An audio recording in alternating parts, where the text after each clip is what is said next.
نحمده ونصلي على رسوله الكريم اما بعد فاعوذ بالله من الشیطان الرجیم بسم اللہ الرحمن الرحیم رب اشرح لي صدری ويسر لي امری واحلل عقدۃ من لسانی یفقهوا قولی ربنا زدنا علما اللهم فقهنا في الدین اللهم انی اسألک علما نافعا وعملا متقبلا ورزقا طیبا اللهم انفعنا بما علمتنا وعلمنا ما ينفعنا وزدنا علما اللهم انی اعوذ بک من علم لا ينفع ومن قلب لا يخشع ومن نفس لا تشبع ومن دعوة لا يستجاب لها ربی هب لی حکما والحقنی بالصالحین وجعل لی لسان صدق فی الآخرین وجعلنی من ورثة جنة النعیم ولا تخزنی یوم یبعثون۔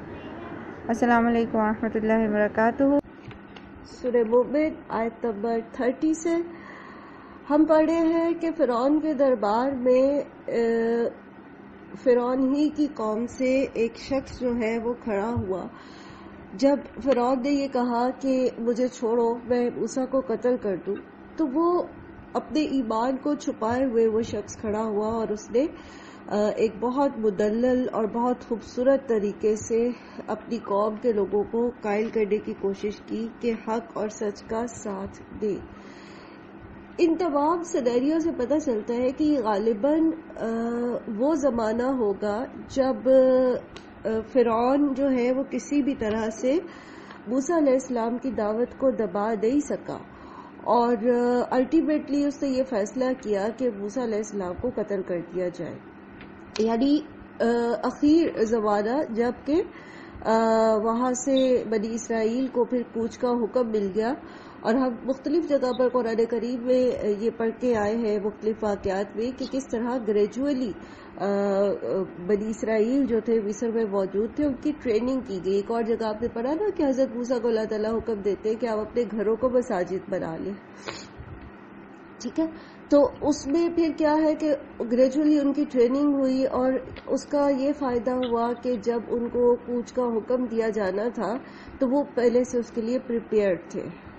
اب یہ وہ زمانہ ہے، اور اس زمانے میں فرعون جو ہے وہ اپنے درباریوں میں بیٹھا مشاورت کر رہا ہے کہ کیا کیا جائے، اس کا سلوشن کیا نکالا جائے۔ اس وقت جب بہت کریٹیکل حالات ہو چکے ہیں تب یہ رجل المومن جو ہے یہ کھڑے ہوتے ہیں اور اپنی قوم کو دلائل کے ذریعے جو ہے وہ قائل کرنے کی کوشش کر رہے ہیں، اور انہیں بتا رہے ہیں کہ حق جو ہے وہ ثابت شدہ ہے، لیکن بہرحال انہوں نے اپنا ایمان ابھی چھپا کے رکھا ہوا تھا۔ آج آیت نمبر 30 سے ہم نے سٹارٹ کرنا ہے۔ وہ کہتے ہیں جب پیچھے فرعون نے ان کی ساری بات سننے کے بعد بجائے اس کے کہ وہ ان کی بات کو آگے لے کر چلتا، ان کی بات کو یکسر اگنور کر کے کہتا ہے کہ ما اریکم الا ما ارا وما اہدیکم الا سبیل الرشاد، کہ میں تو تم لوگوں کو وہی رائے دے رہا ہوں جو مجھے مناسب نظر آتی ہے، اور میں تمہاری ہدایت کی طرف رہنمائی کرنے والا ہوں۔ یعنی اپنی رائے کو وہ اس ساری ڈسکشن جو وہ رجل المومن نے کی اس کے اوپر اس نے بہرحال اس کو کوئی بھی اہمیت نہیں دی اور اپنی رائے کو فوقیت دی۔ یہاں پر آپ دیکھیے کہ یہ جو طرز عمل ہے کہ جب دلائل پر بات کی جا رہی ہے، جب صحیح بات ثابت ہو جائے پھر بھی انسان محض اپنی رائے کو فوقیت دے، تو یہ کس طرح کے اخلاق اور کردار کو شو کرتا ہے؟ جی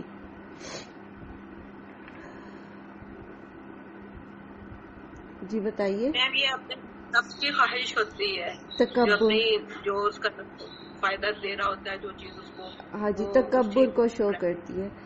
خواہش نفس یہاں تکبر ہے کہ وہ بادر ہی نہیں کر رہا کہ دوسرا بندہ کیا کہہ رہا ہے، وہ سمجھتا ہے کہ میں ہی مسٹر رائٹ ہوں، اور میں جو کہہ رہا ہوں اور جو سمجھتا ہوں اور جو میرے مفاد میں ہے بس وہی صحیح ہے۔ اس پر وہ رجل المومن جو ہے وہ اپنی بات کو وہیں سے شروع کرتے، بجائے اس کے کہ وہ اس کی بات فرعون کی بات کو لے کے چلتے اور اس کی رائے کے نقائص کو بتاتے، وہ وہیں سے کنٹینیو کرتے ہیں جہاں سے انہوں نے بات کو چھوڑا تھا۔ یہی طرز عمل ہم نے حضرت موسیٰ کے طرز تخاطب میں بھی دیکھا تھا۔ حضرت موسیٰ سورہ شعراء میں آپ پڑھ کے آئے نا پیچھے کہ حضرت موسیٰ سے وہ کہتے ہیں، فرعون کہتا ہے کہ رب العالمین کون ہے؟ تو حضرت موسیٰ رب العالمین کا تعارف کراتے، بیچ میں فرعون ایک اور چٹکلا چھوڑتا ہے، اچھا وہ جو پہلے لوگ مار گئے ان کا کیا ہوگا؟ تو بجائے اس کے کہ موسیٰ علیہ السلام اس کی بات کو لے کے آگے چلتے، انہوں نے رب العالمین کے تعارف کو ہی کنٹینیو کیا.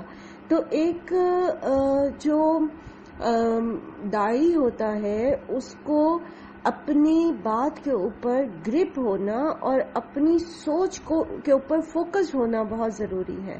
ادروائز کیا ہوتا ہے، جب آپ کسی جگہ بیٹھے ہوتے ہیں اور آپ کسی کو اچھی بات بتانے جا رہے ہیں، کوئی گفتگو کا سلسلہ شروع ہے، تو بیچ میں بیٹھے لوگ ایسے ہی کوئی انوکھی سی بات بیچ میں سے نکال لیں گے. اب عام طور پر کیا ہوتا ہے کہ اس ایک آڑی ٹیڑھی بات کو لے کر بات کا رخ مڑ جاتا ہے اور سارا جو آپ کا سپیچ ٹائم ہوتا ہے، جو آپ کے پاس ایک درس کا یا خطبے کا وقت محدود سا ہوتا ہے، وہ اسی بات کے پیچھے چلا جاتا ہے اور جو مدعا آپ بیان کرنے بیٹھے وہاں پہ وہ وہیں کا وہیں رہ جاتا ہے. تو جب آپ کسی کو اچھی بات بتانا چاہ رہے ہیں تو بی فوکسڈ، اپنی سوچ کو اور اپنی مقصد کے اوپر فوکس رہنا ہے. لوگ اس کے اندر سے جیسے بھی نکتے نکالیں، اس کو مختصراً وہاں جواب دے کر اس کو، یا یہ کہہ کر کہ ٹھیک ہے ہم اس کو بعد میں دیکھتے ہیں، پہلے ہم اپنی بات پوری کر لیں.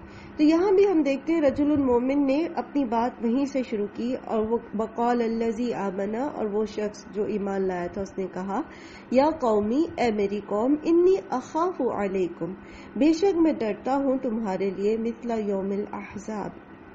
اچھا، یہ جو طرز تخاطب ہے یہ بھی بہت ڈیپینڈ کرتا ہے. جیسے سورہ نوح میں بھی آتا ہے نا، حضرت نوح علیہ السلام اپنی قوم کو کہتے ہیں یا قومی. ایک ہوتے ہے کہ انسان کی کہ تم ایسے ہو اور تم ویسے ہو اور تم یوں کرتے ہو، اور ایک طرز تخاطب یہ ہوتا ہے کہ بندہ کہ میرے بھائی دیکھو یہ بات ایسے ہے. تو اب آپ دیکھیے ان میں سے زیادہ پر اثر بات کون سی ہے؟ کون سی بات زیادہ اثر کرتی ہے؟ یا قومی، اے میری قوم، جیسے وہ انہوں نے کہا تھا اے میرے اپنائیت بیٹوں. کے ساتھ، ہاں اپنائیت کے ساتھ بات کرنا. ہم اب یہاں پر جو مقابل ہے وہ کون ہے؟ صریحاً حق کے خلاف لوگ، صریحاً وہ لوگ بیٹھے ہیں وہاں پر جو موسیٰ علیہ السلام کو قتل کرنا چاہتے ہیں، جو حق کی دعوت کو دبانا چاہتے ہیں. اس میں کوئی دوسری رائے ہے ہی نہیں کہ وہ دشمن ہے. لیکن وہ شخص کیا کہہ رہا ہے ان کو؟ یا قومی، یا قومی، پیار سے، خیر خواہی سے، محبت سے. آپ نے دیکھا ہوگا بہت سارے اسپیکرز جب آپ ان کو سنتے ہیں تو وہ جب صرف یہ کہتے ہیں نا کہ آپ ایسے کرتے ہیں اور آپ ویسے کرتے ہیں اور آپ کا یہ طرز طریقہ ہے اور یہ آپ غلط کریں اور یہ وہ، تو ان کی بات سننا جو ہے وہ گراں گزرتا ہے بنسبت ان لوگوں کے جو ہم کا صیغہ استعمال کرتے ہیں کہ ہماری یہ غلطی ہے، ہم اس طرح سے کر رہے ہیں، ہمیں اپنی ایسے اصلاح کرنی چاہیے. فرق پڑتا ہے نا. تو ایک داعی دین جو ہے اس کے الفاظ کے چناؤ پر بہت زیادہ بات ڈیپینڈ کرتی ہے. اور یہ الفاظ کا چناؤ جو ہے یہ کب بہترین ہو سکتا ہے؟ جب آپ کی دل کی کیفیت صریحاً خیر خواہی کی ہو. اگر ہمارے اندر خیر خواہی کا جذبہ نہیں ہے اور ہم بتانے والے پر طنز کر رہے ہیں، ہم اس جگہ پر صرف اپنے آپ کو صحیح ثابت کرنے کے لیے کھڑے ہیں، تو پھر ہمارا طرز تخاطب جو ہے لا محالہ اس کے اندر زبانی الفاظ آ جائیں گے، طنز آ جائے گا، اور اسی طرح سے دوسرے کو ڈیگریڈ کرنے کے جذبات جو ہیں وہ ہمارے لہجے پر اثر کریں گے. تو جب بھی آپ کسی سے بات کرتے ہیں، جب بھی آپ کسی کو صحیح بات بتانے لگتے ہیں، سب سے پہلے ہمیں یہ دیکھنا ہے کہ کیا ہمارے اندر خیر خواہی کا جذبہ ہے، یا اس وقت ہم صرف مد مقابل کو پچھاڑنے کے لیے بیٹھے ہیں. خواہ ہمارے سامنے ہمارے ہسبینڈ ہیں، ان سے ہمارا کوئی اختلاف ہے، ہماری سہیلی ہے، کوئی دو چار اور خواتین ہیں، کوئی آپ کے پیرنٹس ہیں، آپ کے بچے ہیں، کون ہے جو بھی ہے، کیا ہم صرف ان کو غلط ثابت کرنا چاہ رہے ہیں یا ہم یہ چاہتے ہیں کہ صحیح بات ان کو سمجھ آ جائے؟ تو تو سب سے پہلے ہمیں اپنے جذبات کو مثبت کرنا پڑے گا. جب ہم اپنے جذبات کو مثبت کریں گے تو پھر جو الفاظ کا چناؤ ہے وہ بھی بہترین ہو جائے گا. جیسے یہاں پر یہ کہتے ہیں یا قومی، اے میری قوم. ٹھیک ہے، یا قوم بھی کہا جا سکتا تھا، یا قوم، اے قوم کے لوگوں. ٹھیک ہے، لیکن وہ کیا کہہ رہے ہیں؟ یا قومی، اپنے ساتھ نسبت دے کر خیرخواہی کے جذبے کے تحت بھائی چارے کے ساتھ محبت کے ساتھ بات کر رہے ہیں. اور کیا بات کر رہے ہیں، کیا بتا رہے ہیں کہ انی اخاف علیکم مثل یوم الاحزاب. جس طرح کا طرز عمل تمہارا ہے مجھے ڈر ہے کہ جیسے پہلے گروہ گزر چکے ہیں جس طرح کے ان کے ساتھ معاملات ہوئے ہیں تمہارے ساتھ بھی وہ معاملہ نہ ہو جائے. مثل دأب قوم نوح وعاد وثمود، جیسا کہ قوم نوح، عاد اور سمود کے ساتھ ہوا. والذین من بعدہم، اور ان کے ساتھ جو ان کے بعد تھے. اس سے ایک بات اور بھی ہمیں پتہ چلتی ہے کہ ان کی ہسٹری میں چونکہ حضرت یوسف علیہ السلام وہاں پر تھے اور ایک طویل عرصہ انہوں نے بنی اسرائیل کے ساتھ گزارا، تو یہ ان پچھلی اقوام کی تاریخ سے واقف تھے. وَمَا اللَّهُ يُرِيدُ ظُلْمًا لِلْعِبَادِ، اور نہیں اللہ تعالیٰ اپنے بندوں پر ظلم کا کوئی ارادہ رکھتا. اور یہاں پر یہ بات کہنے کا مقصد یہ ہے کہ اللہ تعالیٰ کو اپنے بندوں سے کوئی عداوت نہیں ہے. اللہ تعالیٰ کو بندے سے محبت ہے. وہ یہ نہیں چاہتا کہ زبردستی بندوں کو اٹھا کر جہنم کی آگ میں پھینک دے. پہلے بھی ہم نے جب اللہ سبحانہ و تعالیٰ کے اسماء حسنی پڑھے اور پھر ہم الودود کو پڑھتے ہیں تو اس میں ہم یہ جانتے ہیں کہ اللہ تعالیٰ اپنی مخلوق سے بہت محبت کرتے ہیں. وہ ایسے نہیں انہوں نے چناؤ کیا کہ اٹھا کے جس کو مرضی جو ہے وہ جہنم میں پھینک دے، بلکہ یہ جو عذاب آئے قوموں پر، یہ جو قوم نوح، عاد اور سمود پر عذاب آئے، یہ اس وجہ سے آئے کیونکہ انہوں نے خود اپنے اوپر ظلم کیا. وَمَا ظَلَمُونَ وَلَكِنْ كَانُوا أَنفُسَهُمْ يَظْلِمُونَ. ہم ان پر ظلم کرنے والے نہیں تھے، یا انہوں نے ہم پہ ظلم نہیں کیا، بلکہ وہ خود اپنے نفسوں پر ظلم کرنے والے تھے، خود اپنے اوپر زیادتی کرنے والے تھے. اور وہ کیسے؟ کہ جب رسول ان کے پاس آئے، بینات لے کر آئے، کھلا صحیح حق لے کر آئے. اور کل ہم نے پڑھا تھا کہ حق سے مراد کیا ہے؟ ثابت شدہ بات، جو صحیحاً ثابت ہے کہ یہی صحیح ہے، ہسٹوریکلی بھی اور فی زمانہ بھی. انسان کی جو معروف ہے، جو اس کی طبیعت کی مثبت، اس کی طبیعت، اس کی سوچ ہے، وہ اس بات کو فوراً جان جاتی ہے کہ کیا چیز حق ہے اور کیا چیز باطل ہے. اس کے باوجود جب لوگ باطل کو چنتے ہیں تو پھر ان پر عذاب آتا ہے، پھر ان پر پکڑ آتی ہے اللہ سبحانہ و تعالیٰ کی طرف سے. وَيَا قَوْمِ، اور ہے میری قوم، انی اخاف، اور بے شک یہ کہ میں ڈرتا ہوں، علیکم یوم التناد، تم پر ایک دوسرے کو پکارنے کے دن سے. یوم التناد بھی جو ہے وہ کون سا دن ہے؟ قیامت کا دن. کل بھی ہم نے قیامت کے 2 نام پڑھے تھے. کوئی بتائے گا کون سے 2 نام تھے جو کل ہم نے پڑھے تھے؟ ایک تو یوم الطلاق تھا. جی، ایک یوم الطلاق تھا، دوسرا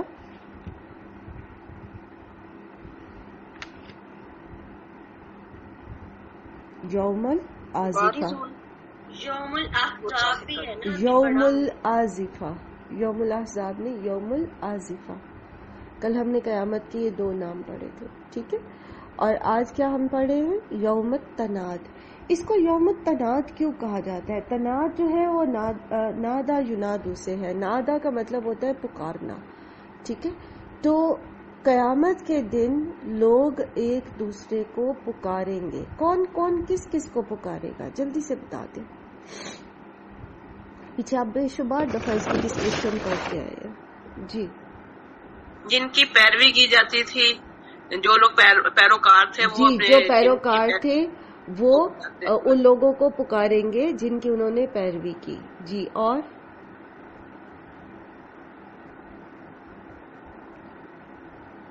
اور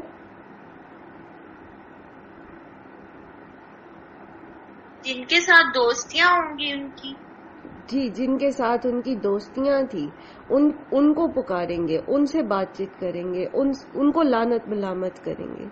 ٹھیک ہے. اسی طرح فرشتے جو جن ہیں، بندوں کو وہ پوچھا کیا کرتے تھے.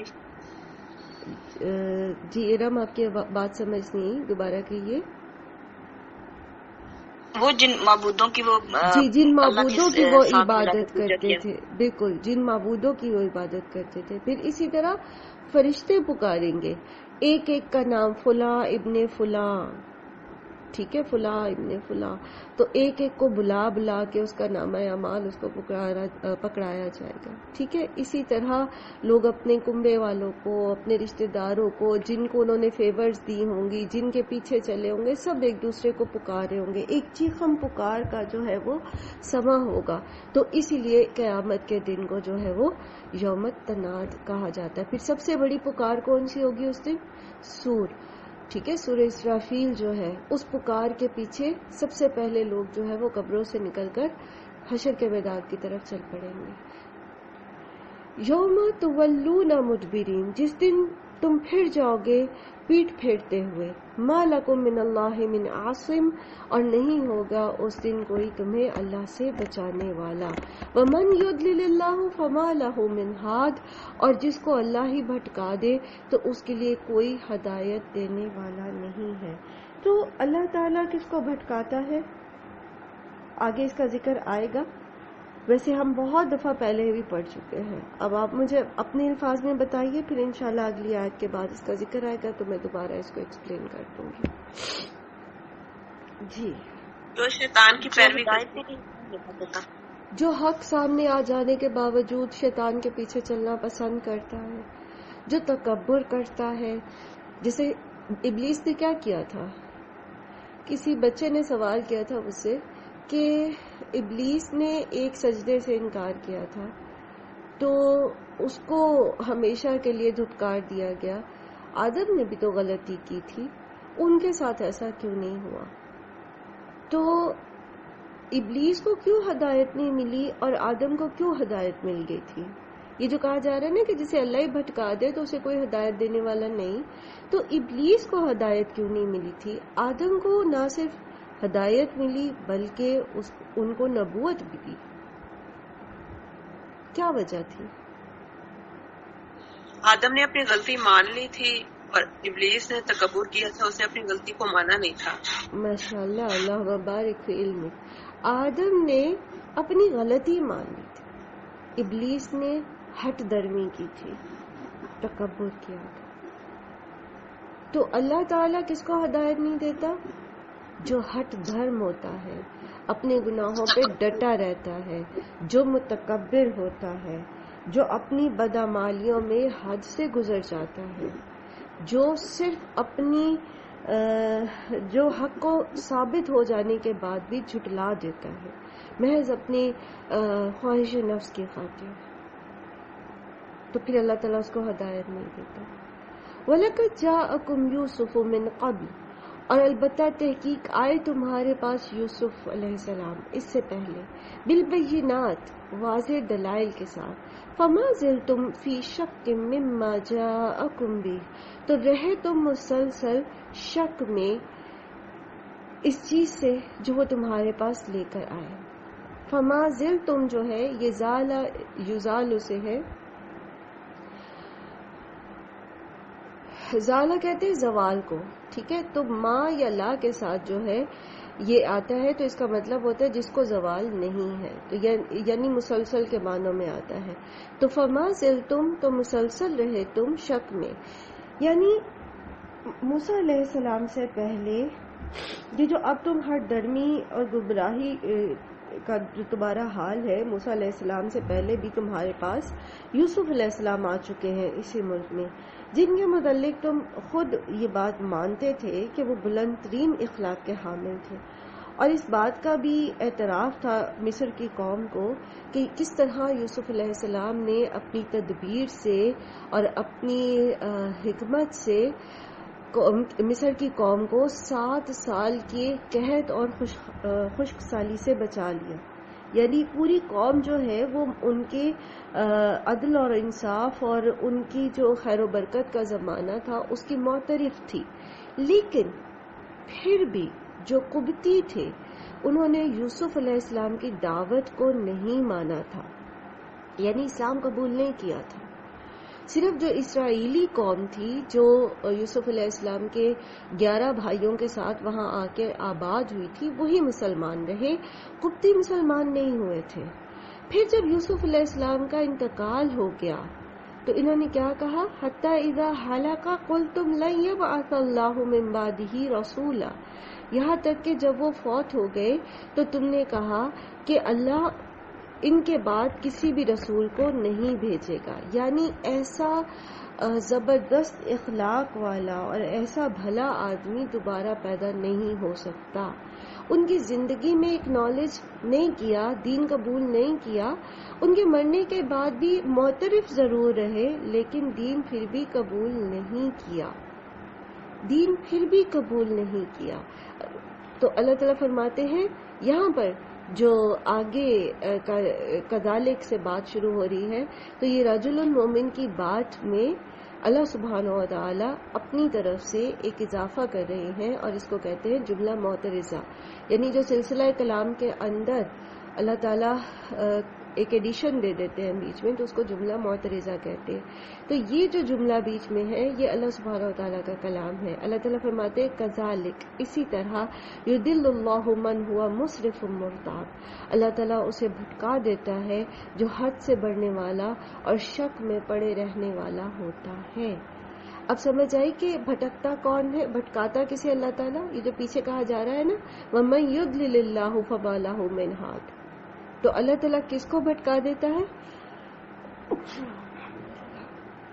جو مصرف مرتاب ہوتا ہے. یوسف علیہ السلام کے دور حکومت میں جبکہ یہ سب ان کے اخلاق اور کردار کو بھی مان چکے تھے، ان کی حکمت کے قائل ہو چکے تھے، ان کی حکومت کو بھی مان چکے تھے، ان کی بادشاہت کو بھی مان چکے، پھر بھی حق پر ایمان نہیں لائے، بلکہ ان کی تمام باتیں جو حکمت پر مبنی تھی، جو انہوں نے قحط سالی سے بچنے کے لیے تدبیر کی، اس کو بھی انہوں نے مان لیا. پھر اسی طرح انہوں نے جو عدل و انصاف کے تقاضے تھے حکومت کے، اس میں جو احکامات انہوں نے دیے ان کو مان لیا. لیکن جب وہ کہتے تھے لا الہ الا اللہ تو اس میں یہ شک میں پڑ جاتے تھے، اس میں یہ اپنے دیوتاؤں کو چھوڑنا نہیں چاہتے تھے. تو اس سے کیا بات سمجھ میں آئی، ایک شخص جس کی ہر بات مان لے، جس کو صادق اور امین کہہ رہے ہیں، جس کو عادل اور منصف کہتے ہیں، جس کے فیصلوں پر لبیک کہتے ہیں، لیکن جب وہ کہتا ہے کہ لا الہ الا اللہ کہو تو پھر شک میں پڑ جاتے. اس کا کیا مطلب ہوا؟ ہاں جی، کیا مطلب ہوا اس بات کا؟ جہاں پہ اپنا فائدہ نظر آتا تھا جن باتوں میں وہ تو مان لیتے تھے، مگر اگر لا الہ کہتے تو وہ ان کو پھر جو بتوں وغیرہ کو پوجتے تھے تو وہ ان کو نہیں پوچھ سکتے تھے، تو وہاں پہ ان کو اپنا نقصان نظر آتا تھا تو وہ والی بات نہیں مانتے تھے. بالکل. جی غزالہ، آپ کیا کہنا چاہ رہی ہیں؟ ان کے اندر کا تکبر تھا جو ان کو یہ بات نہیں ماننے دیتا تھا. یہاں وہ پر اپنے آپ کو صحیح سمجھتے تھے، وہ شک میں پڑے ہوئے تھے. شک میں کیوں پڑے تھے؟ پچھلے والے لفظ کو دیکھیے، من ہوا مسرف مرتاب. مصرف کا لفظ جو ہے نا وہ بہت زیادہ ایکسپلینیٹری ہے، یہاں پہ بہت زیادہ ایکسپلین کر، حد سے گزرنے، حدوں کو توڑنے والا. ایک اپنی دنیاوی فائدے کی خاطر تو وہ بات مان رہا ہے، ایک شخص کی تمام رائے کو مان رہا ہے، تمام اس کے آئیڈیاز کو مان رہا ہے دنیاوی فائدے کی خاطر، جہاں اس کو اپنی بدعمالیوں سے روکا نہیں جا رہا اس کو، بلکہ اس کو یہ رائے دی جا رہی ہے کہ یہ دیکھو یہ کرو گے تو تمہارا یہ فائدہ ہے، ایسے چلو گے تو تمہاری کمیونٹی کو یہ فائدہ ملے گا، یہ اس طرح سے تم ڈیولپ کرو گے. وہ چیزیں تو وہ مان رہا ہے. اپنی بدعمالیوں کو میں جو وہ حد سے گزرے ہوئے ہیں اس کو سیکیور کرنے کے لیے وہ حق کو، لا الہ الا اللہ کو نہیں مانتے، کیونکہ جب ان کو لا الہ الا اللہ وہ کہیں گے تو پھر ان کو کچھ پابندیاں بھی جو ہے فیس کرنی پڑیں گی، کچھ پابندیاں بھی اپنے اوپر عائد کرنی پڑیں گی، لیکن وہ نہیں کرنا چاہتے، وہ حد سے گزرنے والے ہیں، اسی لیے وہ اس معاملے میں شک میں پڑے ہوئے ہیں۔ کیوں شک میں پڑے ہوئے ہیں؟ کیونکہ وہ ماننا ہی نہیں چاہتے، ورنہ شک تو دور ہو جاتا۔ کسی بھی شخص کی کریڈیبلٹی جو ہوتی ہے وہ آپ کیسے جانچتے ہیں؟ وہ کوئی بات آپ کو بتاتا ہے، کوئی خبر آ کے آپ کو بتاتا ہے، جیسے محمد صلی اللہ علیہ وآلہ وسلم صفا کی پہاڑی پہ چڑھ گئے اور کہا کہ اگر میں تمہیں کہوں کہ یہاں پہاڑ کے پیچھے سے دشمن کی فوج آ رہی ہے تو کیا تم میری بات مانو گے؟ تو سب نے کہا کہ آپ صادق ہیں، آپ امین ہیں، ہمیں آپ کی بات کا اعتبار ہے۔ ٹھیک ہے، تو کریڈیبلٹی کیسے چیک کی جاتی ہے؟ انسان کی اخلاق اور کردار سے۔ یہاں تک تو مشرکین مکہ نے بھی مان لیا، لیکن جب انہوں نے یہ کہا کہ لا الہ الا اللہ کہو تو پھر کیا ہوا؟ انہیں پتا تھا کہ اگر ہم لا الہ الا اللہ کہیں گے تو پھر ہمیں اپنی منمانیاں چھوڑنی پڑیں گی، پھر جو حدیں ہم توڑے ہوئے ہیں ہمیں ان حدوں کے بیچ میں آنا پڑے گا۔ تو انسان حق کو کیوں جھٹلا دیتا ہے؟ حق میں کیوں شک میں پڑا رہتا ہے؟ کیونکہ اس کو اپنی منمانیاں کرنی ہوتی ہیں، جیسے چاہوں میں جیوں، جو چاہوں میں کروں۔ ہمارا مسئلہ بھی پتہ کیا ہے؟ ہمارا مسئلہ بھی یہ، being a Muslim, by birth Muslim, ہمارا مسئلہ بھی یہ ہے، ہمیں اسلام سے مسئلہ اس حد تک نہیں ہے کہ اگر ہم یہ کہیں گے ٹھیک ہے یہ ایک پرسنل میٹر ہے، جتنا میں دین پر عمل کرنا چاہتا ہوں میں کروں، یہ میرا پرسنل میٹر ہے، کوئی مجھے یہ نہ بتائے کہ دین میں یہ اور یہ بھی ہے، یعنی کوئی مجھے ادخلوا فی السلم کافہ کے لیے نہ کہے، جو میرا جی چاہتا ہے میں وہ کروں، تو پھر ہم سب ہیپی رہتے، پھر ہمیں کوئی تکلیف نہیں ہوتی، پھر ہمیں کسی سے کوئی مسئلہ نہیں ہوتا۔ لیکن جہاں کوئی ہمیں یہ بتانے کی کوشش کرتا ہے کہ دین جو ہے اس میں یہ باقی باتیں بھی شامل ہیں، دین صرف برقع پہن لینے کا نام نہیں، دین صرف ٹخنوں سے اوپر شلوار باندھ لینے کا یا داڑھی رکھ لینے کا نام نہیں، دین امانتوں کی ادائیگی کا بھی نام ہے، دین خوش اخلاقی کا بھی نام ہے، دین گھر اور باہر ایک جیسے اچھے اخلاق کو ڈیمانڈ کرتا ہے، دین عورت کی وراثت کا بھی حکم دیتا ہے، دین سود سے بچنے کا حکم دیتا ہے، دین آپ کو حد میں رہنے کا حکم دیتا ہے۔ وہاں پھر ہمیں تکلیف شروع ہو جاتی ہے، وہاں پھر ہم کہتے ہیں کہ یہ فنڈامنٹلسٹ بن گئے ہیں، یہ ایکسٹریمسٹ ہے، اور دین میں تو کوئی جو ہے وہ زبردستی نہیں ہے، اور جو چاہوں میں کر سکتا ہوں، اس میں مجھے اجازت ہے۔ تو یہ کیوں ہم ساری باتیں کرتے؟ کیا ہمیں شک ہوتا ہے کہ یہ قرآن کی آیات نہیں ہے؟ کیا ہم اس میں کسی شبے میں پڑے ہوئے ہوتے ہیں؟ نہیں، ہم حدیں توڑتے ہیں اور ہم اپنی منمانیوں میں رہنا چاہتے ہیں، اس لیے پھر ہمیں ایسے لوگوں کی باتیں پسند نہیں آتی، اور یہ ہمیشہ سے ہوتا چلا ہے۔ یہ ساری تفصیل یہاں بتا کر محمد صلی اللہ علیہ وآلہ وسلم اور ان کے ساتھیوں کو بھی تسلی دی جا رہی ہے کہ دیکھ لیں، یہ آج کی بات نہیں ہے۔ جس طرح آپ کو کا انکار کیا جا رہا ہے، جس طرح آپ کو جھٹلایا جا رہا ہے، جس طرح آپ کی تعلیمات میں شک کیا جا رہا ہے، اسی طرح پہلے بھی کیا گیا۔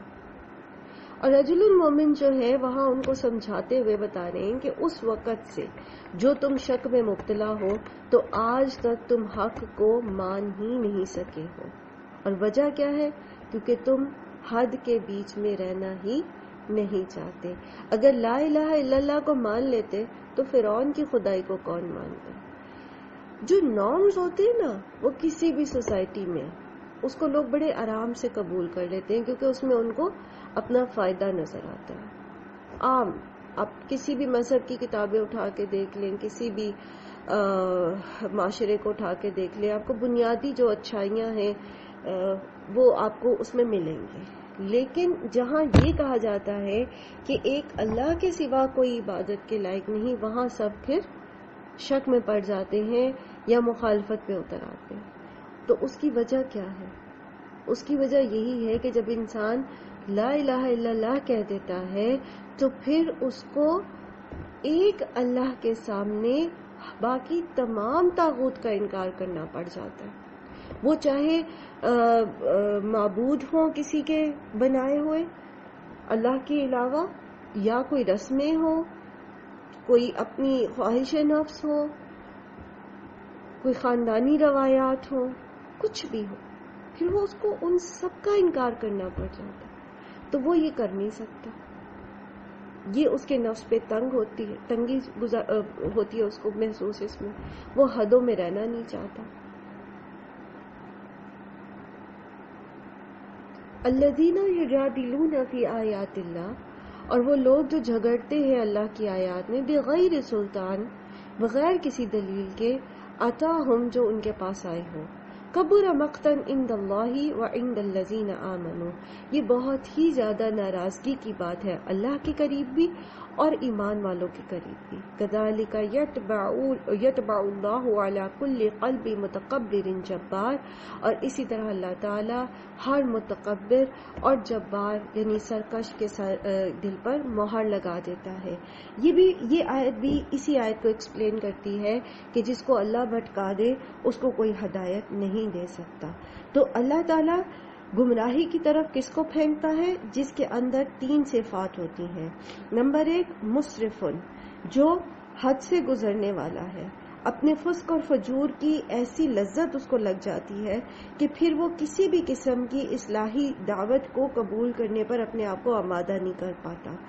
دوسرا یہ کہ مرتاب، جو انبیاء کی رسولوں کے معاملات میں مستقل شک کا رویہ اپنائے رکھتا ہے، چاہے انبیاء اس کے سامنے کیسے ہی دلائل اور معجزات لے کر آئے، لیکن وہ اپنی ہٹ درمی کی وجہ سے توحید اور آخرت کے متعلق جو ہے وہ کبھی بھی ان باتوں کو ماننے کو تیار ہی نہیں ہوتا۔ اس کے اندر شک شبے جو ہے وہ مین میں جو ہے وہ نکالتا رہتا ہے۔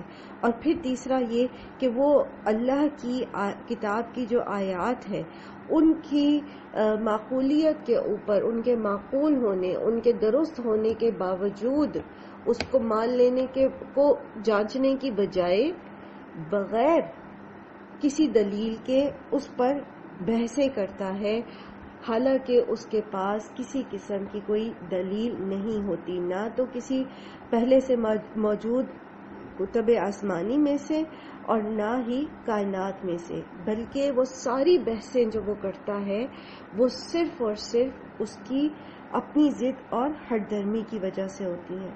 تو یہ 3 عیب جس دل میں پائے جاتے ہیں اللہ تعالیٰ اس کو گمراہی کے گھڑے میں پھینک دیتا ہے۔ اور اسی طرح یہ 3 جو خواص ہے، یہ جو 3 برائیاں ہیں، یہ کس دل میں پائی جاتی ہیں؟ جو متکبر ہوتا ہے اور جو سرکشی کرنا چاہتا ہے، جو صحیح کو صحیح ماننا نہیں چاہتا اور جس کے اندر ہمیشہ یہ گونج آتی رہتی ہے کہ جو میں سوچتا ہوں، جو میں سمجھتا ہوں وہی درست ہے۔ وقال فرعون، اور کہا فرعون نے، یا حامان، اے حامان، ابن لی، بنا میرے لیے، صرحن، ایک عمارت، لعلی ابلغ الاسباب، تاکہ میں پہنچ سکوں راستوں پر، اسباب السماوات فاطلع الی الہ موسیٰ وانی لا اظنہ کاذبا، راستوں پر آسمان کے، تاکہ پھر میں جھانک کر دیکھوں الہ موسیٰ کے معبود کی طرف، اور بے شک میں یہ سمجھتا ہوں کہ موسیٰ جھوٹا ہے۔ وَكَذَلِكَ زُيِّنَ لِفِرْعَوْنَ، اور اسی طرح مزین کر دیا فرعون کے لیے، سوء عملہ، اس کا برا عمل، وَصُدَّ عَنْ سَبِيلٍ، اور وہ روک دیا گیا راستے سے، وَمَا كَيْدُ فِرْعَوْنَ إِلَّا فِي تَبَابٍ، اور نہیں تھی چال فرعون کی مگر یہ کہ ختم ہونے والی، ہلاکت میں پڑنے والی۔ اب آپ یہاں دیکھیے کہ فرعون کی یہ جو بات ہے یہ پہلے بھی آپ پڑھ چکے سورہ قصص میں بھی، اور اس میں ہم نے تفصیلاً یہ بات سمجھی تھی کہ ایک طرف کتنے دلائل کے ساتھ پچھلی قوموں کے جو حالات ہیں ان کو لے کر، یوسف علیہ السلام کی زندگی اور ان کے دور حکومت کو لے کر، ایک جنرلی جو رویے ہیں لوگوں کے ان کو لے کر، ان کے رویوں کا جو حق کے ساتھ جو ان کا معاملہ ہے اس کو لے کر کتنے دلائل کے ساتھ رجل مومن جو ہے وہ بات سمجھانے کی کوشش کر رہے ہیں۔ اور ان کے مقابل میں فرعون کیا کہہ رہا ہے؟ کیا واقعی فرعون یہ سمجھتا تھا یا یہ چاہتا تھا کہ وہ حامان جو اس کا وزیر ہے وہ ایک ایسی اونچی عمارت بنائے جس پہ چڑھ کر وہ اللہ کو دیکھ سکے؟ کیا ایسا تھا اس کے ذہن میں؟ یا محض جیسے پہلے اس نے موسیٰ علیہ السلام کی بات کو تمسخر میں اڑانے کی کوشش کی، اسی طرح رجل المومن کی بات کو بھی پرکاہ کی اہمیت دی تھی اور ایسے ہی مذاق میں اڑا دیا کہ چلو حامان تم ایک اونچی سی عمارت بناؤ تو میں چڑھ کے دیکھوں تو صحیح کیا ہے کہا ہے موسیٰ کا خدا، اور مجھے تو لگتا ہے کہ موسیٰ جو ہے نا وہ جھوٹ ہی بول رہا ہے۔ تو یہ طرز تخاطب جو ہے، یہ جو طرز تکلم ہے یہاں پر فرعون کا، یہ کیا شو کر رہا ہے؟ یہ اس کے متکبر اور جبار ہونے کو شو کر رہا ہے۔ اسی لیے اللہ تعالیٰ فرما رہے ہیں کہ اسی طرح پھر ہم نے فرعون کے برے اعمال جو ہیں اس کے لیے مزین کر دیے۔ جب انسان حدوں کو توڑتا رہتا ہے تو پھر اللہ تعالیٰ اس کے برے اعمال اس کے لیے سجا دے۔ اس کو لگتا ہے وہ بہت اچھا کر رہا ہے، اس کو لگتا ہے وہ بالکل صحیح کر رہا ہے، وہ بالکل درست کر رہا ہے، اور پھر وہ توبہ نہیں کرتا، پھر وہ سیدھے راستے کی طرف نہیں آتا، اور اس طرح پھر وہ سیدھے راستے سے روک دیا جاتا ہے، اس طرح اس کے دل پر مہر لگ جاتی ہے۔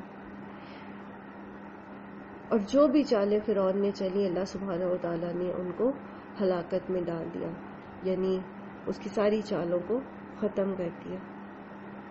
اب ان تمام آیات کو جتنی بھی ہم نے پڑھی، آپ کے ذہن میں وہ کیا الفاظ آتے ہیں مختصراً جو ہدایت کے راستے میں رکاوٹ ہے، جس سے ہدایت نہیں ملتی انسان کو، حالانکہ اس کے سامنے کھلم کھلا تمام دلائل موجود ہوتے ہیں؟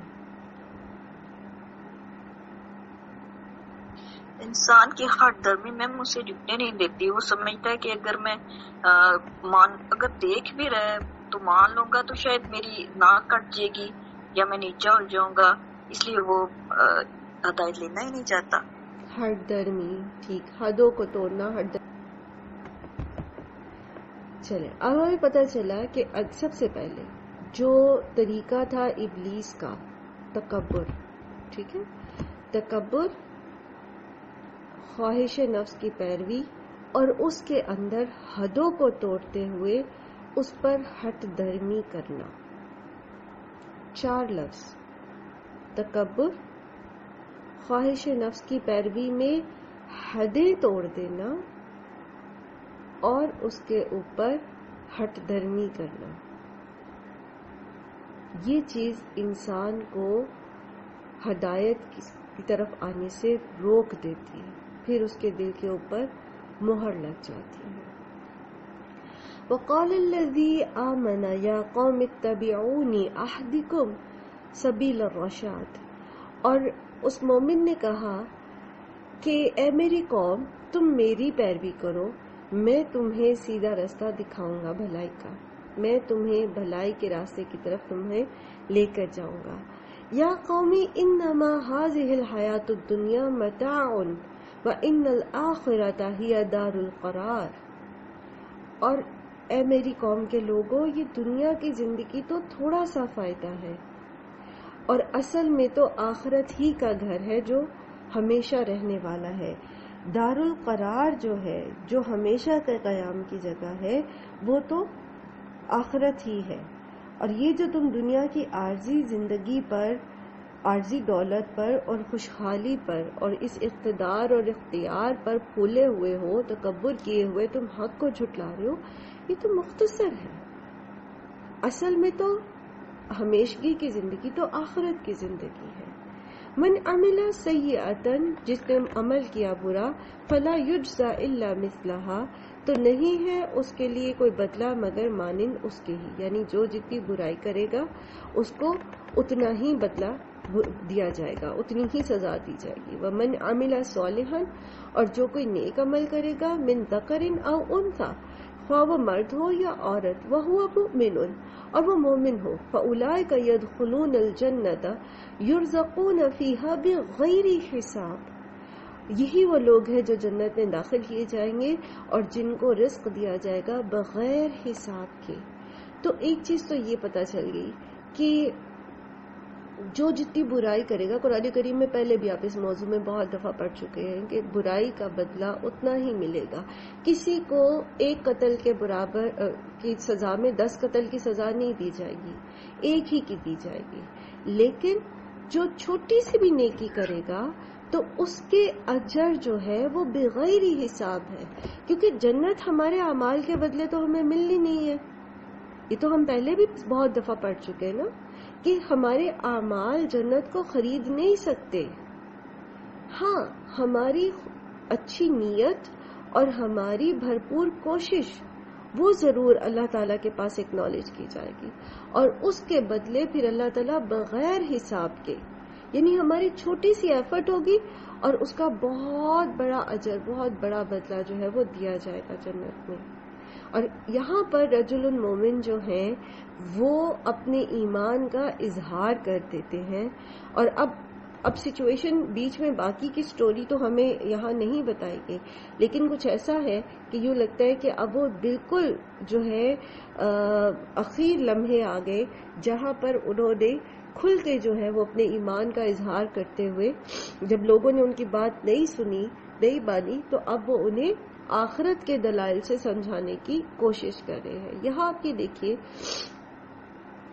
کہ یہ جو شخص ہے یہ فرعون کے دربار میں کھڑے ہیں، ٹھیک ہے، جس طرح موسیٰ علیہ السلام کے بارے میں آتا ہے نا کہ موسیٰ علیہ السلام، میں ہمیشہ سوچتی ہوں کہ فرعون جیسے ٹائرنٹ کے سامنے کھڑے ہو کر اس کو یہ کہنا کہ تم صحیح نہیں کہہ رہے ہو، اور یہ سب سے افضل جہاد ہے نا، ظالم حکمران کے سامنے کلمہ حق کہنا بغیر کسی خوف کے۔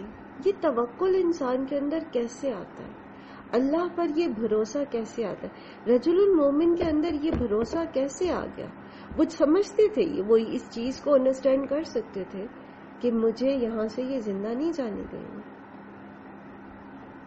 یہ جو میں یہاں کھڑے ہو کر دربار میں کہہ رہا ہوں، جس طرح میں ان کی خیالات کے اگینسٹ بیان کر رہا ہوں، تو ایسا ہو مطلب 100% چانسز ہے کہ یہ مجھے زندہ نہ چھوڑیں، لیکن خوف نہیں آیا ان کو حق بات کہنے سے۔ وہ کیا جذبہ ہوتا ہے انسان حق بات کہنے سے ڈرے نہ؟ جی اس سے اللہ تعالیٰ سے جو ریوارڈ اللہ تعالیٰ نے اس سے بتایا ہوا ہے آخرت میں، اس کی توقع ہوتی ہے نا، تو پھر اس سے کسی چیز کا ڈر نہیں ہوتا کہ دنیا مجھے کیا کہے گی۔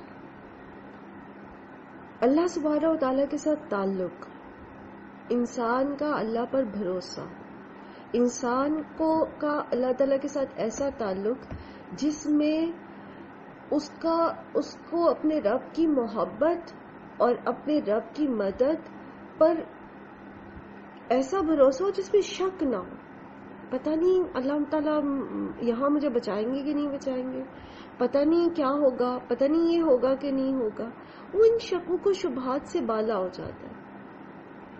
وہ فوکس رکھتا ہے اس چیز پر کہ جو میرے رب نے مجھ سے وعدے کیے ہیں وہ سچے ہیں، میرے رب نے چاہا تو یہ میرا بال بھی بیکا نہیں کر سکیں گے، میرے رب نے اگر میرے لیے شہادت لکھی ہے تو اس کے بعد میرے لیے بہت ریوارڈ ہے، میرا رب میری قربانی کو ضائع نہیں کرے گا۔ معاملہ اس بندے کا اس کے رب کے ساتھ ہوتا ہے، بات وہ فرعون سے کر رہے ہیں لیکن لگاؤ اور معاملہ اللہ تعالیٰ کے ساتھ، بالکل ایسے جیسے آپ کسی سے بات کرتے نا تو دل میں آپ اللہ تعالیٰ سے باتیں کر رہے ہوتے، اللہ جی دیکھ لے میں نے اپنے تئی پوری کوشش کر لی ہے، میں تو بالکل ایسے آپ میری مدد کریں اور مجھے آپ پہ بھروسہ ہے اللہ تعالیٰ، میں نے تو اپنے تئی پورے اسباب لڑا دیے، اب آپ اس مسئلے میں سے مجھے نکالیں۔ تو وہ جو بندے کا اپنے رب کے ساتھ تعلق ہے، وہ جو اس کا اس پہ توکل ہے، بھروسہ ہے، اس کو اپنے رب پر اعتماد ہے، اس کو اپنے رب سے جو سچی امیدیں ہیں جس میں شک نہیں ہے، وہ اس کے اندر یہ حوصلہ پیدا کر دیتا ہے، یہ اعتماد پیدا کر دیتا ہے کہ وہ کہیں پر بھی کھڑا ہو کر صحیح بات کہتا ہے، اس کو لوگوں کے رویے کی، لوگوں کی ناراضگی کی پرواہ نہیں رہتی۔ پھر وہ کہتے یا قومی ما لی ادعوکم الی النجوۃ وتدعوننی الی النار، اے میری قوم کیا ہے مجھے کہ میں تو تمہیں نجات کی طرف بلاتا ہوں اور تم مجھے آگ کی طرف بلا رہے ہو، یعنی واحد نجات کا راستہ تو لا الہ الا اللہ میں ہے اور تم مجھے ان معبودوں کی طرف بلا رہے ہو جن کی کوئی حقیقت ہی نہیں اور بالآخر آگ میں جانے والے ہیں۔ تدعوننی لاکفر باللہ واشرک بہ ما لیس لی بہ علم، تم مجھے اس چیز کی طرف بلاتے ہو کہ میں اللہ کے ساتھ ان کو شریک ٹھہراؤں جس کے لیے میرے پاس کوئی علم ہی نہیں، کوئی دلیل ہی نہیں، نہ کوئی کونی دلیل ہے نہ کوئی شرعی دلیل ہے ان معبودوں کی جن کو میں اللہ کے تم چاہتے ہو کہ اللہ کے ساتھ شریک ٹھہرایا جائے۔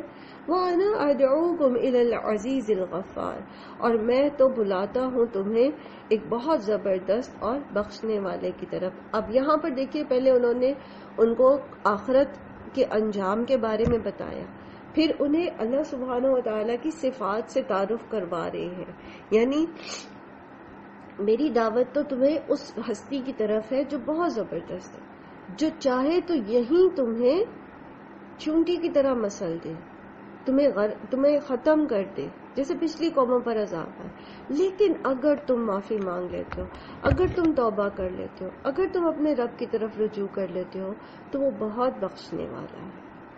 قطعی ان کو یہ نہیں کہا کہ تم مجھے آگ کی طرف بلاتے ہو تو بس اب تمہارا تو انجام ایسا ہے کہ اللہ تعالیٰ جو ہے وہ تمہیں ضرور ہی جہنم میں پھینکیں گے۔ یہاں بھی ان کو امید دلا رہے، یہاں بھی ان کو پھر دعوت الی الحق دے رہے ہیں کہ میں تو اس رب کی عبادت کرتا ہوں، اس رب کی طرف تمہیں بلاتا ہوں جس کے پاس اختیار ہے کہ وہ تمہیں ہلاک کر دے، لیکن وہ اگر تم اس کی طرف رجوع کرو تو پھر وہ غفار بھی بہت ہے، وہ بخشنے والا ہے، وہ تمہیں تمہارے گناہ بخش دے گا۔ لا جرم انما تدعوننی الیہ لیس لہ دعوۃ فی الدنیا ولا فی الآخرہ، اور اس میں کوئی شک نہیں کہ جس طرف تم مجھے بلاتے ہو تو ان کے لیے پکارا جانا نہ تو دنیا میں ہے اور نہ ہی آخرت میں۔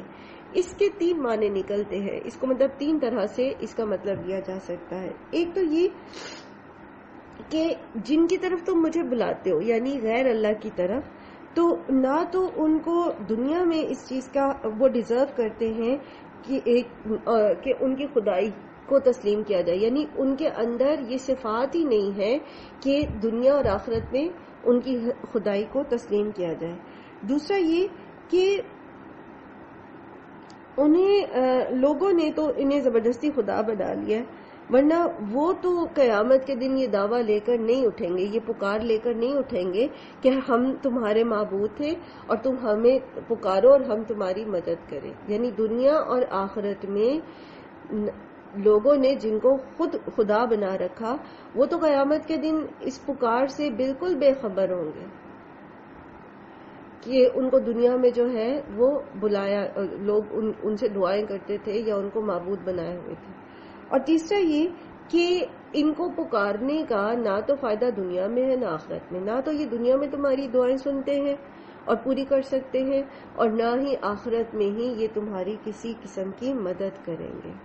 وَأَنَّا مَرَدَّنَا إِلَى اللَّهِ وَأَنَّ الْمُسْرِفِينَ هُمْ أَصْحَابُ النَّارِ، اور بے شک ہمیں پلٹنا تو اللہ ہی کی طرف ہے اور بے شک جو حد سے بڑھنے والے ہیں وہی آگ میں جانے والے ہیں۔ حد سے گزر جانے کا مطلب کیا ہے؟ حق سے تجاوز کرنے والا۔ ہر وہ شخص جو اللہ کے سوا دوسروں کی خدائی مانتا ہے یا خود خدا بن بیٹھتا ہے یا اللہ سے باغی ہو کر دنیا میں خود مختاری کا رویہ اختیار کرتا ہے، یا پھر اپنی ذات پر، خلق خدا پر، یا دنیا کی کسی بھی چیز پر جو بھی جس سے بھی اس کا سابقہ پیش آتا ہے، وہ اس پر حق کو چھوڑ کر زیادتی کرتا ہے، تو حقیقت میں وہ عقل اور انصاف کی تمام حدوں کو کراس کرنے والا ہے، حدوں کو توڑنے والا ہے۔ کسی بھی طرح سے اللہ کی نافرمانی کرنے والا جان بوجھ کر وہ حدوں کو توڑنے والا ہے، اور جو حدوں کو توڑنے والا ہے تو پھر پیچھے بھی ہم پڑھ کے آئے کہ اس کو ہدایت نہیں ملتی، وہ اللہ تعالیٰ اس کو ڈھیل دے دیتے ہیں اور پھر اس کے دل پر مہر لگا دیتے ہیں، اور پھر کیا ہوتا ہے کہ الٹیمیٹلی وہ آگ میں جانے کا سزاوار ٹھہرتا ہے۔ فَتَذْكُرُونَ مَا أَقُولُ لَكُمْ، ان قریب تم یاد کرو گے جو کچھ میں تمہیں کہہ رہا ہوں۔ وَأُفَوِّضُ أَمْرِي إِلَى اللَّهِ، اور میں سپورٹ کرتا ہوں معاملہ اپنا اللہ کے۔ یعنی اب دیکھ لیجئے کہ اب وہ تمام بات کر کے اب انہیں یقین ہو گیا تھا کہ اب یہ میرے ساتھ کیا کریں گے، تو کیا کہتے ہیں، وَأُفَوِّضُ أَمْرِي إِلَى اللَّهِ، اور میں اپنا معاملہ اللہ کے سپورٹ کرتا ہوں۔ ان اللہ بصیر بالعباد، اور بے شک اللہ خوب دیکھنے والا ہے اپنے بندوں کو۔ اللہ کے سپورٹ اپنا معاملہ کرنا کیسا ہے؟ زندگی میں بہت سارے مواقع ایسے آئے ہوں گے کہ آپ نے سوچا ہوگا کسی بھی معاملے میں مختلف پہلوؤں سے کوششیں کی ہوں گی، اس کے لیے اسباب اختیار کیے ہوں گے، اس کے لیے لوگوں سے بات کی ہوگی، پیسہ لگایا ہوگا، وربلی زبان سے کوشش کی ہوگی، دلائل دیے ہوں گے، لیکن آپ کہیں سے اس مسئلے کو سالو نہیں کر سکے۔ ایسے میں پھر آپ کیا کرتے ہیں کہ اللہ تعالیٰ یہ معاملہ آپ کے حوالے۔ پھر کیا ہوتا ہے، پھر انسان کے دل کے اندر ایک طمانینت اتر آتی ہے، جہاں انسان بے بس ہو جاتا ہے وہیں سے اللہ کا امر شروع ہوتا ہے۔ انسان کے اختیار میں تو کچھ بھی نہیں ہے، لیکن اللہ سبحانہ و تعالیٰ تو صاحب قدرت ہے، وَهُوَ عَلَى كُلِّ شَيْءٍ قَدِيرٌ۔ تو اپنا معاملہ اللہ کے سپرد کرنے کا مطلب کیا ہوتا ہے کہ انسان اطمینان قلب میں آ جاتا ہے۔ ہم کچھ بھی کر لیں، کچھ بھی کر لیں، کیسے ہی ریسورسز استعمال کر لیں، ہم اپنے معاملے میں قطعی کچھ نہیں کر سکتے، کوئی خیر نہیں حاصل کر سکتے جب تک کہ اللہ ہمارے ساتھ نہ ہو۔ ہم بے بس ہیں، اللہ تعالیٰ بے بس نہیں ہے۔ ہم کمزور ہیں، اللہ تعالیٰ القوی ہے۔ ہمارے پاس محدود ذرائع ہیں، اللہ تعالیٰ خزانوں کے مالک ہے۔ ہماری وسعت نظر بہت محدود ہے، اللہ سبحانہ تعالیٰ الواسع ہے۔ ہم صرف ظاہر کو دیکھتے ہیں، اللہ تعالیٰ ظاہر اور باطن کو جانتے ہیں، وہ الظاہر بھی ہے الباطن بھی ہے۔ تو پھر کتنا فائدے میں ہے انسان جب وہ کہہ دیتا ہے وَأُفَوِّضُ أَمْرِي إِلَى اللَّهِ، اور بہت زیادہ اس معاملے میں جو فریق بات اور جو اوپوننٹ ہے، فریق مخالف ہے، اس کے لیے تنبیہ ہے اگر وہ اللہ کو ماننے والا ہے۔ اگر کوئی اللہ کو مانتا ہے، اگر کوئی اللہ کو جانتا ہے، اگر کوئی اس کی صفات کو پہچانتا ہے اور وہ کسی کو تکلیف دیتا ہے یا کسی کو زج کرتا ہے اور اس کے سامنے والا فرد یہ کہہ دیتا ہے کہ میں نے اپنا معاملہ اللہ کے سپرد کیا، تو وہ ہو نہیں سکتا کہ دوسرا شخص جو ہے اس کی روح نہ کانپ سے، ہو نہیں سکتا کہ وہ اپنی اصلاح نہ کر لے، کیونکہ معاملہ اب کس کے ہاتھ میں چلا گیا، جو صاحب قدرت ہے، جس نے دونوں فریقین کو اس کی پیشانی کے بالوں سے پکڑ کے رکھا۔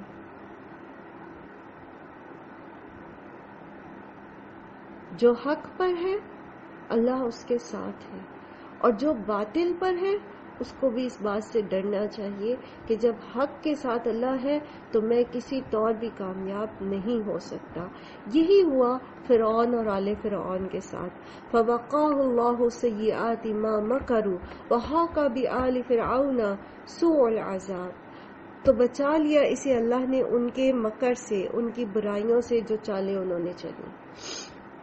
اس سے ایک بات ہمیں یہ بھی پتہ چلتی ہے کہ یہ جو رجل المومن تھے، یہ چونکہ ان کا رتبہ جیسے پہلے بھی ہم نے پڑھا نا کہ مختلف مفسرین کی رائے کے مطابق یہ ولی عہد تھے، فرعون کے خاندان میں سے تھے، انفلوئنشل تھے، کوئی عام درباری نہیں تھے، ایک اچھی خاندانی سپورٹ رکھتے تھے. تو اس وقت فرعون جو ہے وہیں دربار میں ان کو کوئی نقصان نہیں پہنچا سکا، یعنی وہیں پر ان کے لیے کسی قسم کی سزا اناؤنس نہیں کر سکا، بلکہ یہ جو الفاظ ہیں یہ بتاتے ہیں ماں مکرو، جو انہوں نے مکر کیا، یعنی انہوں نے چالیں چل کے ان کو راستے سے ہٹانے کی کوشش کی ہوگی، لیکن کیا ہوا، اللہ تعالیٰ نے ان کو بچا لیا. اور ایسا ہی ہوتا ہے، اللہ تعالیٰ ہمیشہ مومنوں کے ساتھ ہوتے ہیں، اللہ تعالیٰ مومنوں کو رسوا ہونے نہیں دیتے.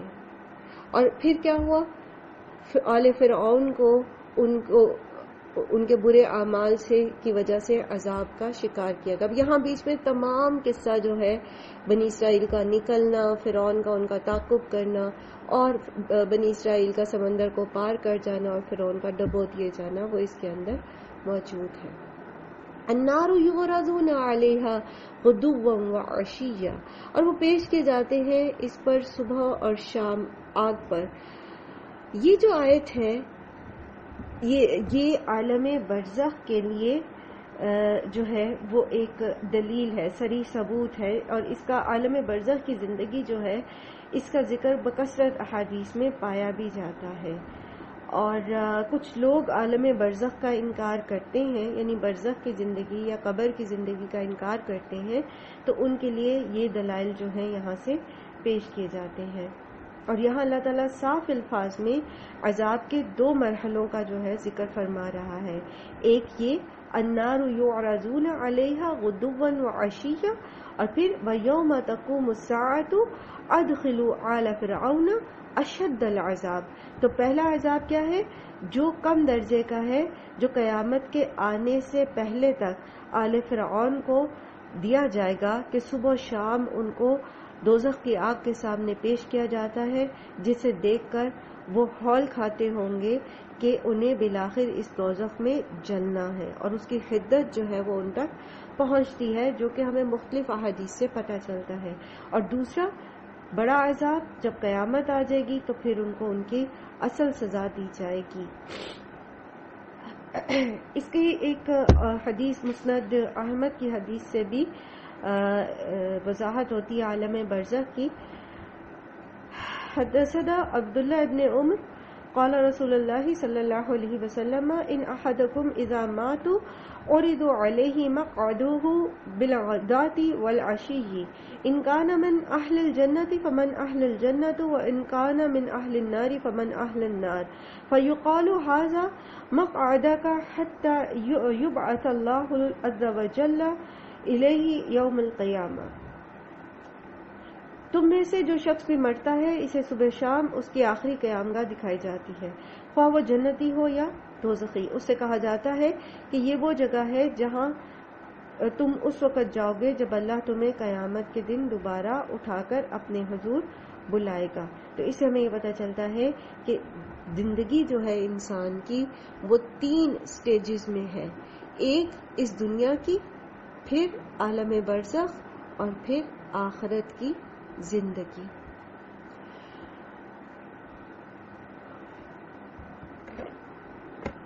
وَإِذْ يَتَحَاجُّونَ فِي النَّارِ، اور جب وہ باہم جھگڑیں گے آگ میں، فَيَقُولُ الضُّعَفَاءُ، تو کہیں گے وہ لوگ جو کمزور تھے، لِلَّذِينَ اسْتَكْبَرُوا، ان لوگوں سے جنہوں نے تکبر کیا، إِنَّا كُنَّا لَكُمْ تَبَعًا فَهَلْ أَنْتُمْ مُغْنُونَ عَنَّا نَصِيبًا مِنَ النَّارِ.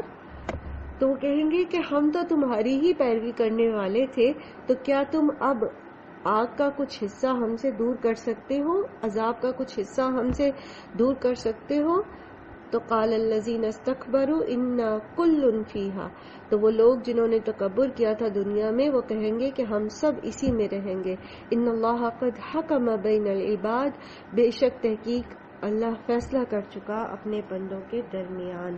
تو یہاں پر یہ جو ان کا کہنا ہے تو یہ کہ ہمیں ہمارے عذاب میں کچھ کمی کر سکتے ہو، تو یہ اس امید پر نہیں ہے کہ یہ جو ہمارے سابق پیشوا یا حاکم ہیں یا جو رہنما تھے یہ فی الواقع ہمیں جو ہے وہ عذاب سے بچا سکیں گے یا اس میں کمی کر سکیں گے، کیونکہ یہ حقیقت ان پر کھل چکی تھی نا پہلے کہ کوئی کسی کے کام نہیں آئے گا. یہاں پر وہ ان کو ذلیل کرنے کے لیے، ان کو تانے دینے کے لیے کہیں گے کہ دنیا میں تو تم ہمیں اپنے پیچھے لگائے ہوئے تھے، دنیا میں تو تم ہمیں اپنی چالوں کے ساتھ گھیر گھیر کے حق کے مخالف کھڑا کرتے تھے، تو کیا آج تم پھر یہ عذاب ہم سے کچھ کم کر سکو گے؟ اور ساتھ ہی اگلی آیت میں ان متکبرین کی بے بسی جو ہے وہ واضح ہوتی ہے اور وہ کہتے ہیں کہ ہم دونوں ہی سزا یافتہ ہے، اب یہ فیصلہ ہو چکا، اب کسی کی سزا میں بھی کوئی کسی قسم کی کمی نہیں ہو سکتی. تو یہ جھگڑے ہیں، یہ یوم التناد ہے جس میں لوگ ایک دوسرے کو پکاریں گے، اور پیچھے بھی آپ نے پڑھا کہ کس کس طرح سے یہ آپس میں جھگڑا کریں گے.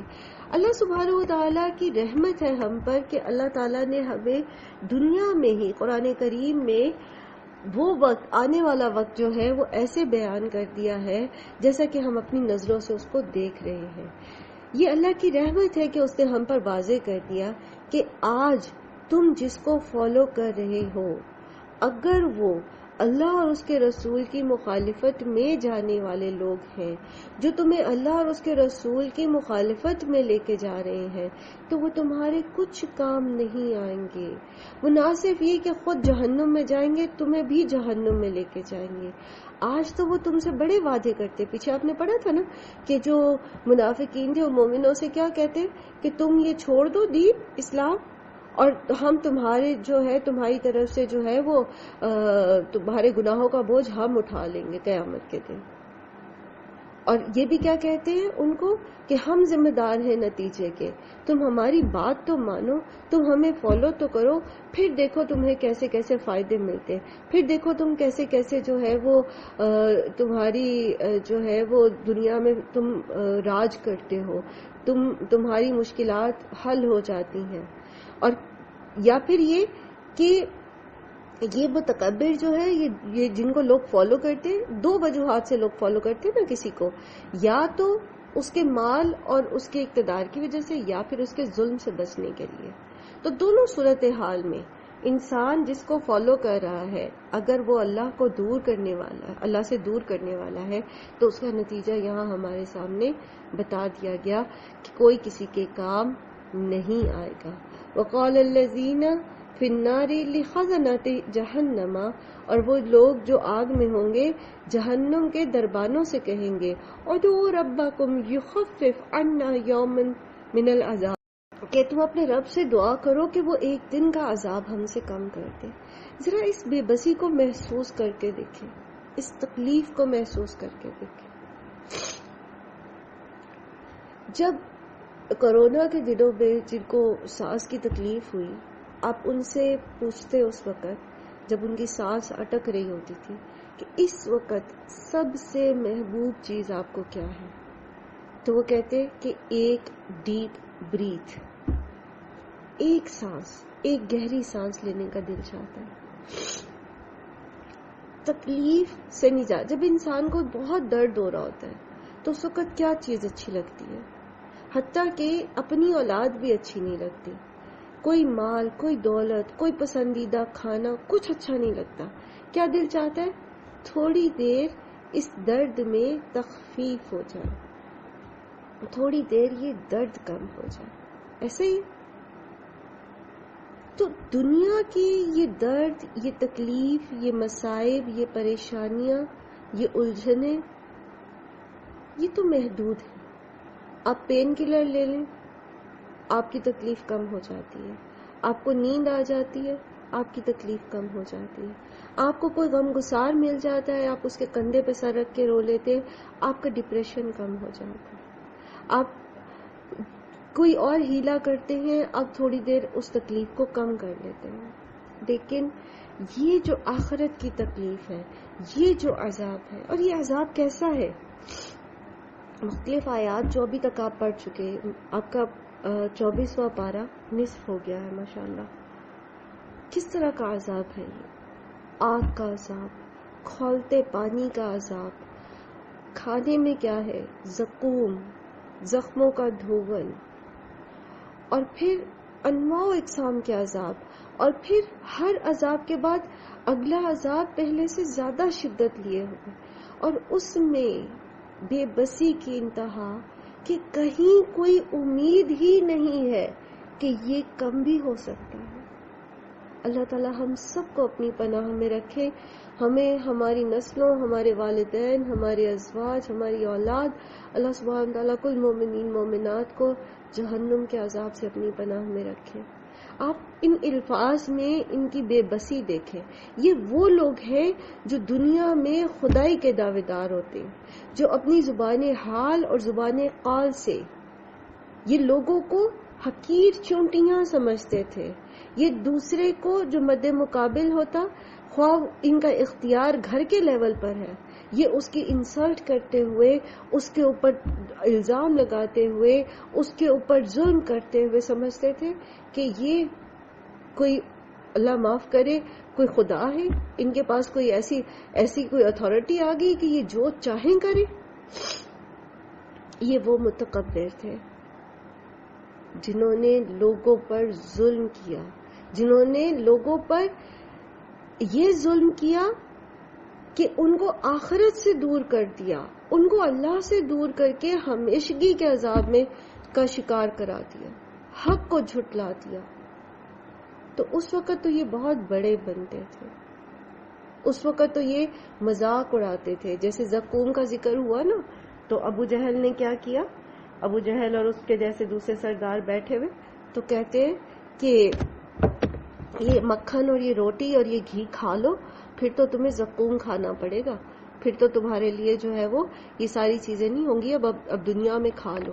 اور جب ان کے سامنے ذکر کیا گیا 19 دربانوں کا جہنم کے, تو اس وقت کیا کہا کسی نے کہ 4 کو تو میں نمٹ لوں گا, 2 کو تم نمٹ لینا, 5 کو تم نمٹ لینا, اور باقی ایک ایک کر کے ہم سارے نپٹا لیں گے. مذاق اڑاتے تھے آخرت کا. لیکن وہاں ان کی بے بسی کیسی ہوگی کہ یہ کہیں گے جہنم کے دربانوں سے کہ دعا کرو ایک دن ہم سے یہ اب عذاب میں تخفیف کر دی جائے, کمی کر دی جائے, ہمیں تھوڑا سکون میسر ہے. لیکن ایسا نہیں ہوگا. قالوا اولم یأتیکم رسلکم بالبینات, وہ کہیں گے کیا بھلا نہیں آئے تھے تمہارے پاس رسول واضح دلائل لے کر. قالوا بلا, کہیں گے آئے تھے. قالوا فدعوا, پھر وہ کہیں گے اچھا اب تم دعا کرو. وما دعاء الکافرین الا فی ضلال, خود ہی دعا کرو. پھر تمہارے پاس رسول آ گئے تھے, تمہیں سب کچھ سمجھا دیا تھا, تمہیں سب کچھ بتا دیا تھا, تمہارے گھروں میں قرآن موجود تھا, تمہیں سمجھایا جا رہا تھا یہ صحیح ہے یہ غلط ہے, تب تو تم نے بات مان کے نہیں دی, تب تو تم اپنے تکبر میں پڑے رہے, تب تو تم حدوں کو توڑتے رہے, تب تو تم اپنی منمانیاں کرتے رہے. تو اب تم ہم سے یہ امید نہ رکھو. اور جو اللہ کی آیات کا انکار کرتے ہیں یا جو اللہ کا انکار کرتے ہیں, ان کی دعا خاص طور پہ جہنم کے اندر جو کافر موجود ہیں, ان کی کوئی دعا قبول نہیں کی جائے گی. اللہ سبحانہ وتعالی ہم سب کو ہماری نسلوں کو, ہماری اولادوں, ہمارے ازواج, ہمارے والدین, ہماری کل مومنین مومنات کو جہنم کے عذاب سے, آگ کے عذاب سے, کھولتے پانی کے عذاب سے اپنی پناہ میں رکھے, اور جنت الفردوس اعلیٰ میں ہم سب کو جمع کریں. وآخر دعوانا الحمدللہ رب العالمین.